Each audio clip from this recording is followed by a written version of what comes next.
यहाँ पर आप देखो, चीजें देखो आप, सबसे ज्यादा यहाँ गुस्सा और सबसे ज्यादा हंसने वाली बात ये है कि जो मेन विटनेसेस थे आपके, उनको आपने पीछे बैठा दिया।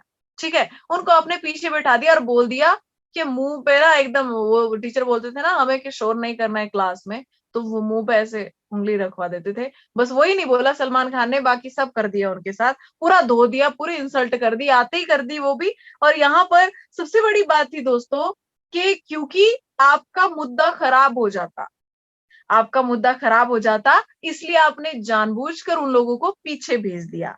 अब यहाँ पर थोड़ा सा हम पीछे जाते हैं, आपको पता था उनकी गवाही मैटर करती है, तो इसलिए आप चाहते ही नहीं थे कि वो एक शब्द भी बोल दें, और जो हम चीजें जो हमने डिजाइन किया है, जो हम जो है सोच कर आए हैं कि हम ऐसा ऐसा करेंगे, उन पर कहीं पानी ना फिर जाए। और वो काम तो प्रियंका कर ही सकती थी बहुत आसानी से, अगर एक बार भी आपने उसको बोलने का मौका दिया होता, तो जो भी आप कर रहे थे ना, शालीन ने तो पानी फेरा ही था, प्रियंका तो पूरा ही धो देती, खत्म, खत्म हो जाता सब कुछ, ये मुद्दा बनता ही नहीं, डायरेक्शन ही चेंज हो जाती। तो इसलिए आपने सबसे पहले उसको पीछे भेजा। अब यहाँ पर आते हैं दोस्तों, थोड़ा सा पीछे जाते हैं।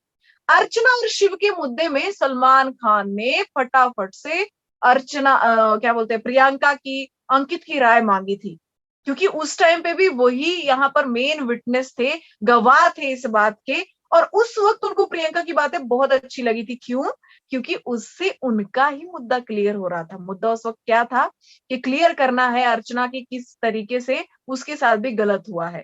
तो यहाँ उनको पता था कि प्रियंका सही का साथ देगी, वो सच बोलेगी, उसने बोला, और इससे उनका ही मुद्दा क्लियर हुआ। उनको ज्यादा जो है एक किस्म से वो चीज पॉइंट स्ट्रांग हो गया कि वो अर्चना को वापस ला सके।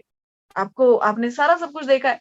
उसके बाद आज क्या हुआ, उनका मुद्दा क्लियर हो जाता, क्लियर हो जाता पूरे तरीके से, उस पर पानी फिर जाता, खराब हो जाता, मतलब मैं कहूँ तो खराब हो जाती चीजें जो वो डिजाइन करके आए थे पूरा, कि आज ये करना है, इस तरीके से करना है, इस तरीके से भटकाना है।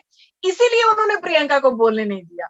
तो भैया अपनी सुविधा के हिसाब से, कभी प्रियंका बहुत अच्छी, कभी प्रियंका इतनी बुरी कि उसका तो चेहरा भी नहीं देखना। शिव और अर्चना का जो मुद्दा रहा था दोस्तों, उसमें सारी चीजें सेम हुई थी। एंड उस टाइम पर निम्रत, टीना, साजिद, मतलब देखा जाए तो गैंग के, मंडली के सारे लोग कैमरा में घुस गए थे। कैमरा भी, मैंने आपको कल भी बोला, कैमरा भी उस टाइम पे सोच रहा होगा भाई मैं जूम कर सकता हूँ, तो पीछे से बोलोगे अगर तुम लोग, तो भी पूरा मैं जूम मारूंगा, फोकस रखूंगा तुम्हारे पे। कैमरा में घुस गए थे, माइक वाइक फेंक के निकालो बाहर, ये वो जो तांडव इन्होंने किया था पूरा वहां पे, वो उस वक्त इनको नहीं लगा कि दूसरों के मुद्दों में बोलना है।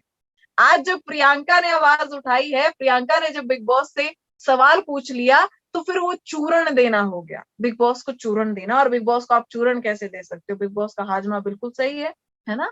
बिग बॉस को चूरण की जरूरत नहीं है, सलमान खान ने यही बताया यहाँ पे। उसके बाद दोस्तों, मेरे को आप एक चीज बताओ, वो पीछे बिठा के क्या फायदा था?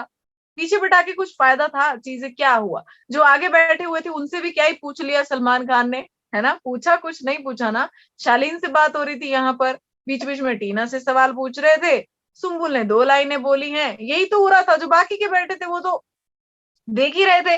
तो ये प्रियंका और अंकित को पीछे भेजने का क्या था? ये सिर्फ और सिर्फ सीधा सीधा यहाँ पर इंसल्ट करना था। और अगर हम उसको दूसरे वे में लेकर जाएं, तो प्रियंका भैया आपको सामने नहीं चाहिए थी। झिझक आ रही थी क्या सर? झिझक आ रही थी क्या कि वो सही का साथ देती है और उसका मुद्दा बिल्कुल क्लियर था, और वो सच बोल देगी, और उसकी आप शक्ल भी नहीं देख पाओगे जिस टाइम पर आप इतना सारा गेम घुमा रहे हो, मुद्दे घुमा रहे हो, जनता को बेवकूफ बनाने की कोशिश कर रहे हो। अगर प्रियंका सामने रहती तो नहीं कर पाते क्या? ऐसा था क्या? अरे बता देते यार, हम समझ जाते, है ना? वैसे इनडायरेक्टली भी हम समझ ही गए।